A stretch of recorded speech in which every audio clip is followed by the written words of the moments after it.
దాశరథి కరుణాపయోనిధి.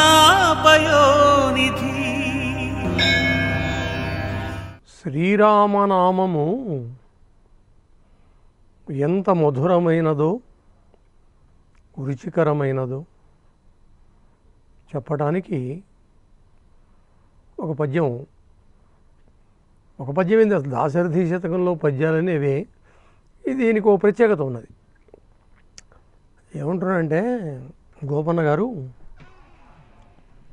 ఒక దైవము యొక్క కానీ ఒక నామము యొక్క కానీ గొప్పదాన్ని బాగా రెండింతలు మూడింతలు చేసి చెప్పాలంటే ఏదో ఒక కథనో గాథ చిన్నదానికి ఒక చిన్నదానిని ఉదాహరణగా దాంట్లో ఇమిడ్చి చెప్పడం అనేటువంటిది కవులకు అది పరిపాటి. ఇది శైవ సాహిత్యంలో అయినంతే, ఇక్కడ విష్ణు సంబంధికములైనటువంటి సాహిత్యంలో లేదా పద్యాలలో శతకాలలో అయినా ఒకటి. ఇక్కడ అద్భుతమైనటువంటి పద్యం, రామా నన్ను రక్షించు అన్నదట ఒక చిలక చచ్చిపోయేటప్పుడు. రక్షించట పరమాత్ముడు. అంటే జీవితకాలమంతా ఏదో పాపాలు చేసి ప్రాణావసాన సమయంలో నిన్ను తలుచుకుంటే చాలు అని మన వాళ్ళు చెప్తుంటారు. అది కాదు అర్థం, అది కాదు. అక్కడ అసలు నువ్వు స్వతసిద్ధంగా భక్తుడు అయి ఉండాలి. తప్పులు చేయకుండా ఎవడూ ఉండడు. మానవ జన్మ ఎత్తిన తర్వాత తప్పులు చేయడం అనేటువంటిది సహజం, పశ్చాత్తాపం. అందుకని పశ్చాత్తాపం అనేది కనుక ఎవడైతే వ్యక్తపరచడో వాడు నరకానికి పోతాడు. ఇక్కడ రామదాస్ గారు, అయ్యా నేను అనేకమైనటువంటి పాపాలను చేశాను, కానీ మరి నువ్వేం చేస్తావు, నీ కృప నా మీద కొంచెం ఎక్కువగా ప్రసరింపజేయి అనడానికి ఒక చిన్న కథను చెబుతూ మధ్యలో ఇరికించాడు. నేనొనరించు పాపములనేకములైనను, నేనొనరించు పాపములనేకములైనను, నాదు జిహ్వకును పానకమయ్యే మీ పరమ పావన నామము. ఉత్త పావనం కాదట, పరమ పావనమైనటువంటిది. తొంటి చిల్క రామా రామా నన్ను కావుమన్న తుది మాటకు సద్గతి జల్దెగావునను, దాని ధరింపగోరెదను దాశరథి కరుణాపయోనిధి. ఆ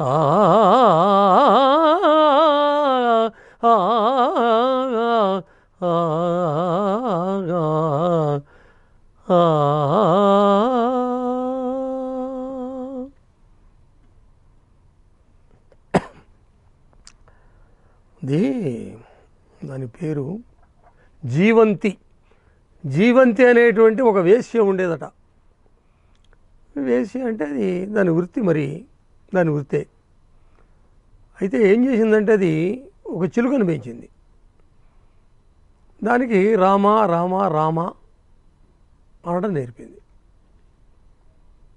అందుకని చూడండి, మనం కూడా బోనులో పంజరంలో రామ అనమంటే అంటుంది అది. అదొక అసలు రామదాస్ గారు కూడా చిలుకను పెంచాడనే కదా. సరే, అది వేరే విషయం. అయితే ఆ జీవంతి ఒక చిలుకలు అమ్మేటువంటి వాడి దగ్గర ఒక చిలుకని తెచ్చి పెంచి దాన్ని పోషిస్తూ అది రమ్మనంగానే వచ్చి తొడ మీద కూర్చుండేది. దాన్ని అట్లా బాగా పెంచింది, పెద్ద చేసింది. రామ అని ఇది కూడా అంటున్నది కదా, రామ రామ అను అంటే తెలుసో తెలియకో మొత్తానికి ఆ రామ శబ్దాన్ని వీళ్ళిద్దరూ ఉచ్చరిస్తున్నారు. కొంతకాలానికి మరి పుట్టిన జీవి గిట్టక మానదు కదా. ఆ చిలుక, ఈ వేశ్య ఇద్దరు వాళ్ళకు కాలం తీరింది. అటు యమదూతలు వచ్చారు, ఇటు విష్ణుదూతలు వచ్చారు. ఎవరెవరి ఆయుర్దాయం అయిపోతుందో వెంటనే మరి చిత్రగుప్తుల వారు చెప్తుంటారు, మనం చూస్తుంటాం, మనం ఏదో చదువుతుంటాం, సినిమాల్లో చూస్తుంటాం. అయితే యమదూతలు బలవంతంగా మరి మేము ఈ వేశ్యను, ఇది పాపం కదా, జన్మ అవినీతికరమైనటువంటి దుర్మార్గమైనటువంటి వృత్తి కదా, నీచమైన వృత్తి కదా అనేటప్పటికీ విష్ణుదూతలు అడ్డం పడ్డారు. చివరికి అది ఎంత దాకపోయింది, ఏదో చిలికి చిలికి గాలివాన్ అన్నట్లు యుద్ధం మొదలుపెట్టారు. ఇవన్నీ ఏమిటంటే ఒక మతము, ఒక నామము, ఒక దైవము, దాని యొక్క ప్రాశస్త్యం, దాని యొక్క గొప్పదనం అది చెప్పడానికి ఇటువంటివి ఆధారంగా అక్కడక్కడ పద్యాల్లో శతక కవులైనటువంటి వాళ్ళు చెప్పడం ఆనవాయితీ. అనేటప్పుడు కొట్టుకున్నారు. ఇక వీళ్ళు యమదూతలకు విష్ణుదూతల ముందు ఓడిపోయారు. పోయి యముడి దగ్గరికి పోయి మొరబెట్టుకున్నారు, అయ్యా ఇది జరిగింది, మా వల్ల కావట్లేదు, సాగుగొట్టారు అని చెప్పేటప్పటికి యమధర్మరాజు కూడా ఆయన సమవర్తి కదా, దండధరుడు, చూశాడు ఇదంతా. ఓహో, ఈ వేశ్య, ఈ చిలుక, వీళ్ళిద్దరూ కూడా ప్రయత్నంగానో అప్రయత్నంగానో మొత్తానికి రామనామాన్ని చేశారు అని వాళ్లకు దూతలకు చెబుతాడు. ఒక అద్భుతమైనటువంటి చక్కని శ్లోకం. దూతా యది స్మరంతౌ తౌ రామనామాక్షరద్వయం తదానమే దండనీయౌ తయోర్నారాయణ ప్రభు.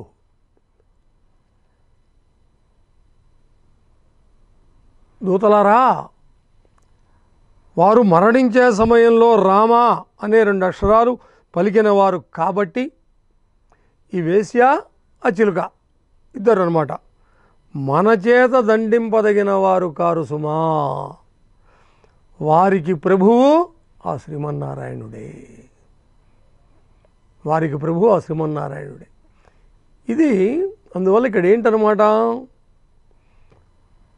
ఓ దేవా రామచంద్రమూర్తి, నేను అనుసరించేటువంటి పాపములు అనేకములైనప్పటికీ కూడా నా నాలుకకు మా రసనాగ్రం అంటాను చూడండి, ఈ రసనాగ్రాన ఒకడికి సరస్వతి నిలుస్తుంది అంటాను చూడండి మనం, రసనాగ్రాన సరస్వతి తాండవిస్తున్నది రా అంటాం.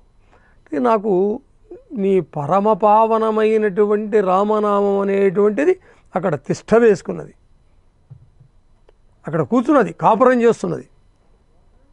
ఎట్లా ఏమిటాయి అంటే ఉదాహరణ తొంటి చిలుక, ఆ జీవంతి, ఆ వేసి అనేటువంటి వృత్తాంతంలో చెప్పబడినటువంటి ఆ చిలుక రామా నన్ను కావమన్నా, నన్ను రక్షించు అన్నదట. మరి ఆ తుది మాటకు సద్గతి చెంది ఆ చివరి మాట, మనం ఒక్కోసారి చివరి ఏం మాట్లాడాడు ఆయన, అదే రా చివరికి ఇంకా అదే నాతో మాట్లాడిన ఆఖరి మాట అంటాం చూడండి మనం. అట్లా ఆ తుది మాటకు సద్గతి చెందుగావను, దాన్ని ధరింపగోరేదను.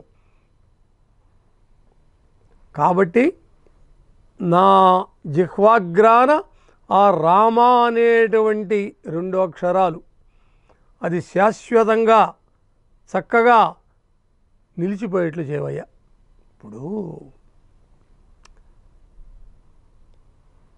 పరమేశ్వరుడే మొట్టమొదటి వేలిపోయినటువంటి, సృష్టికి మొట్టమొదటి వేలిపోయినటువంటి పరమేశ్వరుడే తన అర్ధాంగలక్ష్మి అయినటువంటి తన అర్ధనారీశ్వరి అమ్మవారికి పార్వతీదేవికి రామనామము యొక్క గొప్పతనము ఏమిటో, ఎంత గొప్పదో చెప్పినప్పుడు ఇక మన మామూలు సామాన్యుల సంగతి ఏమిటి?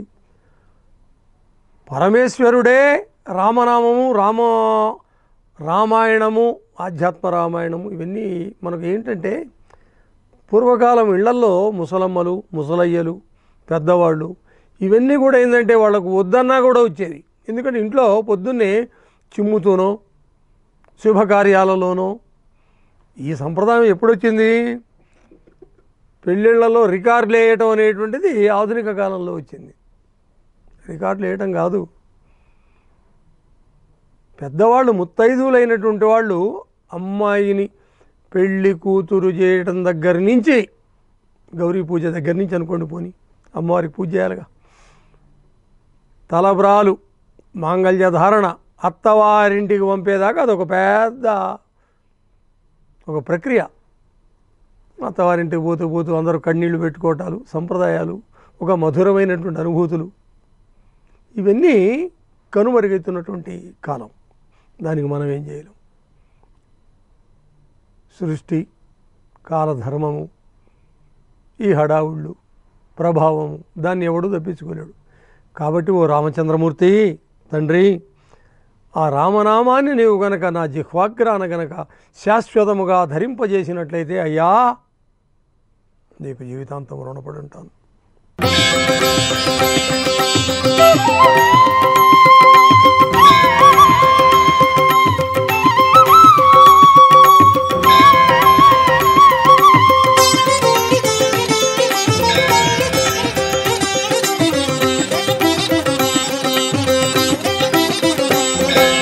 దాశరథి కరుణాపయో